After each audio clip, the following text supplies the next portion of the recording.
Welcome back to Morning Y'all, 526 now. Measles cases are on the rise across the country, and doctors are on high alert due to how highly contagious the disease is. And it might have you wondering whether you should get a measles booster. Well, in this morning's Wellness Wednesday, Christine Pei takes a look at that question to an infectious disease doctor, and he has the answer for us.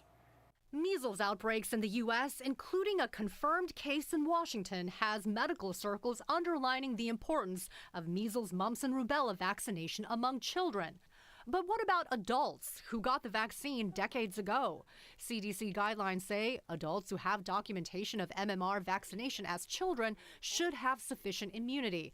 And adults who were born before 1957, regardless of vaccination, are presumed to have natural immunity because of the prevalence of measles at the time. But for people born after 57 or people who just aren't sure about their immunity or maybe only received one dose of the vaccine, that's when we need to start thinking about, do they need a booster? Dr. Seth Cohen is the medical director of infection prevention at the UW Medical Center. He says he is noticing more adult patients asking about getting a measles booster. I would say my colleagues in pediatrics often think about measles much more frequently, but unfortunately, even in adult medicine, now we have to be thinking about it as well. And so I think there is a more general awareness that people may not be immune or there may need to be additional boosters. Dr. Cohen emphasizes the measles vaccine is highly effective, but with an increase in cases, he says it doesn't hurt to undergo a titer, which is checking antibody levels from a blood test. And if you have travel plans this spring break, there's still a lot of measles out there internationally. And so if you're traveling,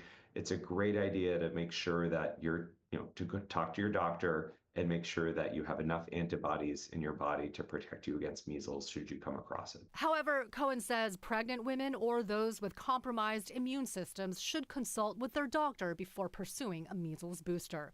The ultimate concern, doctors say, is how contagious the measles virus is. It is a very smart virus. And at this point, I am much more concerned or scared about measles than I am about COVID, for example. And COVID is still very serious in our community. In the year 2000, measles was declared to have elimination status in the U.S., meaning there was no continuous spread of the disease in a span of a year, a status that has in recent years been at risk.